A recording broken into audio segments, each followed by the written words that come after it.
Hello guys, welcome back to the channel and welcome back to Elite Wrestling. तो guys आज इस video में हम बात करने वाले हैं कल होने वाले all elite wrestling dynamite show की। और गाइज जानने वाले हैं कि कल होने वाले all elite wrestling dynamite show के लिए ऑल एलीट रेसलिंग ने कौन कौन सी चीजें पहले से ही एडवर्टाइज कर दी है और हमें कल होने वाले all elite wrestling dynamite show पर क्या क्या चीजें देखने को मिल सकती है। तो गाइज ये सब बातें जानने के लिए ये वीडियो एकदम आखिर तक जरूर देखना। और गाइज अब ज्यादा देर ना लगाते हुए चलिए ये वीडियो शुरू करते हैं और गाइज करते हैं कल होने वाले all elite wrestling dynamite show preview. तो गाइस कल होने वाले all elite wrestling dynamite show के लिए सबसे पहली चीज जो ऑल एलीट रेसलिंग ने ऑफिशियली कंफर्म की है वो है ऑल एलीट रेसलिंग के मेंस डिवीजन से एक नॉर्मल 1-on-1 मैच। और गाइस इस मैच में ऑल एलीट रेसलिंग के TNT हेवीवेट चैंपियन कोडी अपनी all elite wrestling TNT heavyweight championship एक ओपन चैलेंज में एक और इंडिपेंडेंट रेसलर वॉर हॉर्स के अगेंस्ट डिफेंड करने वाले है। और जैसे की लास्ट वीक वाले all elite wrestling dynamite show पर एक बहुत ही बड़े इंडिपेंडेंट रेसलर यानी कि एडी किंगस्टन ने कोडी को TNT हेवीवेट चैंपियनशिप के लिए चैलेंज किया था, वैसे ही इस वीक वाले all elite wrestling dynamite show पर एक और बहुत ही बड़े इंडिपेंडेंट रेसलर वॉर हॉर्स कोडी को TNT हेवीवेट चैंपियनशिप के लिए चैलेंज करने वाले हैं। और मैं वॉर हॉर्स के बारे में ज्यादा कुछ तो नहीं जानता,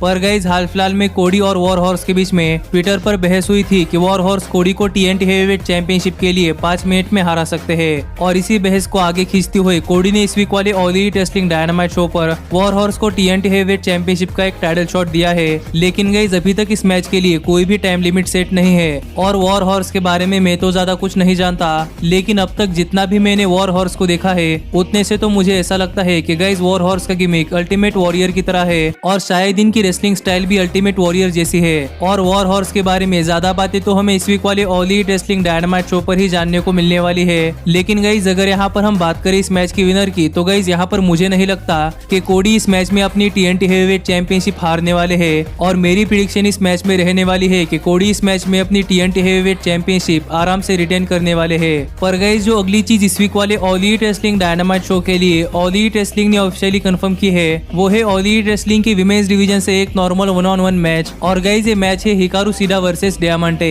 गाइस आप तो हिकारू सीडा को जानते होंगे, लेकिन अगर आप डियामांटे को नहीं जानते तो गाइस मैं आपको बताना चाहूंगा कि हमें लास्ट वीक वाले all elite wrestling dynamite show पर डियामांटे का ऑल एलीट रेसलिंग डायनामाइट पर डेब्यू मैच देखने को मिला था, जहां पर डियामांटे ने अपने अपोनेंट को हराकर अपना all elite wrestling debut match आराम से जीत लिया था। और उस मैच में तो डियामांटे की परफॉर्मेंस देखकर मुझे ऐसा लगा कि गाइस डियामांटे एक बहुत ही बढ़िया रेसलर है और मुझे ऐसा लगता है कि वो रेसलिंग में हिकारू सीडा की लेवल मेंटेन कर सकती है। और मुझे लगता है कि हिकारू सीडा वर्सेस डियामांटे ये मैच बहुत ही बढ़िया मैच हो सकता है, जहां पर अगर हम बात करें इस मैच की विनर की, तो गाइस यहाँ पर कोई भी चांस नहीं बनता कि ऑल एलीट रेसलिंग में एक नई सुपरस्टार डियामांटे ऑल एलीट रेसलिंग के एक बहुत ही बड़े सुपरस्टार हिकारू सीडा को एक नॉर्मल मैच में हरा देगी। इसलिए गाइस मुझे यहाँ पर ऐसा लगता है कि हिकारू सीडा ये मैच आराम से जीतने वाली है। पर गाइस पॉसिबली ये मैच खत्म होने के बाद हमें नायला रोज और विकी गरेरो आती हुई दिखाई दे सकते हैं, जो कि ये मैच खत्म होने के बाद हिकारू सीडा को कन्फ्रंट करेंगी। क्योंकि लास्ट वीक वाले ऑल एलीट रेसलिंग डायनामाइट पर ही हमें पता चल चुका था कि गाइस ऑल एलीट रेसलिंग की विमेंस वर्ल्ड हेवीवेट चैंपियनशिप के लिए टॉप 5 कंटेंडर्स किसी न किसी वजह से ऑल एलीट रेसलिंग की विमेंस वर्ल्ड हेवीवेट चैंपियनशिप के लिए चैलेंज नहीं कर सकते, जिससे कि हमें दोबारा से नायला रोज वर्सेस हिकारू सीडा ये मैच देखने को मिलने वाला है।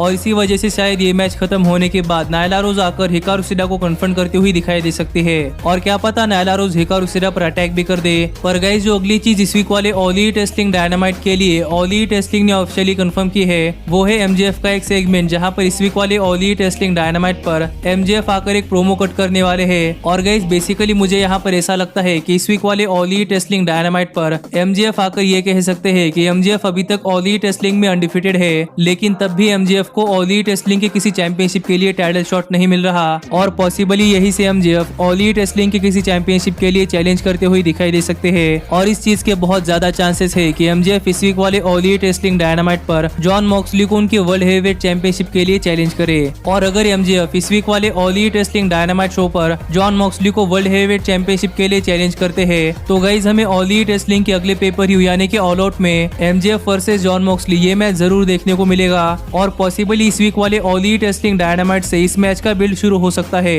और अगर ये राइवलरी शुरू होती है तो गाइस ये राइवलरी देखने के लिए मैं तो बहुत ज्यादा एक्साइटेड हूँ। पर गाइस जो अगली चीज इस वीक वाले all elite wrestling dynamite show के लिए ऑल एलीट रेसलिंग ने ऑफिशियली कंफर्म की है वो है ऑल एलीट रेसलिंग के मेंस डिवीजन से एक नॉर्मल टैग टीम मैच, जहां पर ऑल एलीट रेसलिंग के world tag team champions Kenny Omega और हैंगमैन पेज अपनी all elite wrestling world tag team championships dark order के अगेंस्ट डिफेंड करने वाले हैं। और मैंने नहीं सोचा था कि इतनी जल्दी हमें इस वीक वाले ऑल एलिट रेसलिंग डायनामाइट पर केनी ओमेगा और hangman page versus dark order all elite wrestling की वर्ल्ड टैग टीम चैंपियनशिप के लिए मैच देखने को मिलने वाला है। क्योंकि गाइज मुझे लग रहा था कि ये मैच हमें बहुत देर बाद दिखाई देगा, क्योंकि पॉसिबली इस मैच के प्लान्स पहले से ही लीक हो चुके थे। लेकिन गाइज अगर यहाँ पर हम बात करें इस मैच की, तो गाइज यहाँ पर मुझे ऐसा लगता है कि गाइज ये मैच बहुत ही बढ़िया मैच हो सकता है और हम इस मैच में बहुत दिनों बाद स्टू ग्रेसन और इविल ओनो को एक टैग टीम में एक दूसरे के साथ काम करते हुए देखने वाले हैं और ये मैच तो बहुत ही जबरदस्त होगा। लेकिन गाइज हमें इस मैच में डार्क ऑर्डर की इंटरफेरेंस देखने को मिल सकती है, जिसका जवाब देने के लिए हमें इस मैच में यंग बक्स और एफटीआर की भी इंटरफेरेंस देखने को मिल सकती है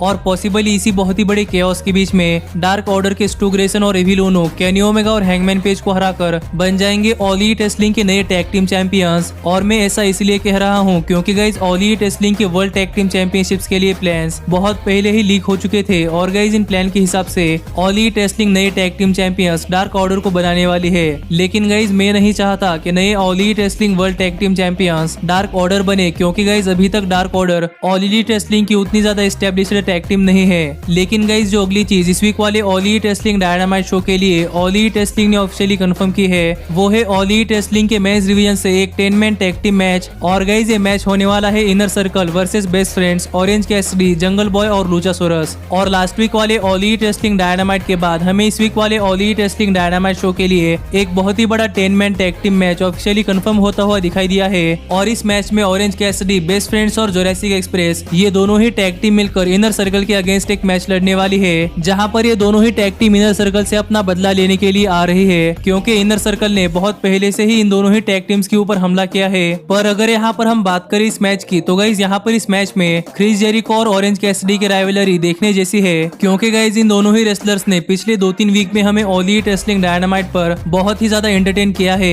और देखना पड़ेगा कि जब ये दोनों ही रेसलर एक बार फिर से आमने सामने आते हैं तो क्या होता है। और हमें इस मैच में रिटर्निंग सुपरस्टार सैमी गवेरा की भी परफॉर्मेंस देखनी पड़ेगी। लेकिन अगर यहाँ पर हम बात करें इस मैच के विनर की, तो गाइज यहाँ पर मुझे ऐसा लगता है कि इनर सर्कल इस मैच में विक्ट्री हासिल कर लेगी और ऑरेंज कैसिडी, बेस्ट फ्रेंड्स, जंगल बॉय और लूचासोरस को हराकर inner circle all elite wrestling में अपना डोमिनेशन कंटिन्यू रखेगी। लेकिन गाइज जो आखिरी मैच इस वीक वाले ऑल एलिट रेसलिंग डायनामाइट के लिए ऑल एलिट रेसलिंग ने ऑफिशियली कंफर्म किया है, वो है ऑल एलिट रेसलिंग के मेंस डिवीजन से एक नॉर्मल टैग टीम मैच। और गाइज ये मैच होने वाला है डार्बी एलन और all elite wrestling world heavyweight champion Jon Moxley versus Ricky Starks और FTW world heavyweight champion Brian Cage. और ब्रायन केज के साथ रिंग साइड पर टैज भी होने वाले हैं। गाइज हमने देखा है कि ब्रायन केज के हाथों डबल और नथिंग पेपर में इंजर्ड होने के बाद डार्बी एलन ने ऑल एलिट रेसलिंग डायनामाइट पर अपना कमबैक करते हुए ब्रायन केज के हाथों जॉन मॉक्सली को बचा लिया था। और लास्ट वीक वाले ऑल एलिट रेसलिंग डायनामाइट पर जॉन मॉक्सली ने डार्बी एलन को ब्रायन केज और रिकी स्टार्क्स के हाथों से बचा लिया था, जिस वजह से कहीं ना कहीं जॉन मॉक्सली और डार्बी एलन सेम पेज पर आ चुके हैं। और यही ब्रायन केज और रिकी स्टार्क्स से अपना बदला लेने के लिए इस वीक वाले ऑल एलिट रेसलिंग डायनामाइट पर जॉन मॉक्सली और डार्बी एलन एक टैग टीम मैच में ब्रायन केज और रिकी स्टार्क्स को फेस करने वाले हैं। और अगर यहाँ पर हम बात करें इस मैच की, तो गाइज यहाँ पर मुझे ऐसा लगता है कि इस मैच में हमें रिकी स्टार्क्स और डार्बी एलन इन दोनों ही रेसलर की बहुत ही बेहतरीन परफॉर्मेंस देखने को मिल सकती है, क्योंकि गाइज ये दोनों ही रेसलर्स बहुत ही जबरदस्त हाई फ्लाइंग रेसलर्स है।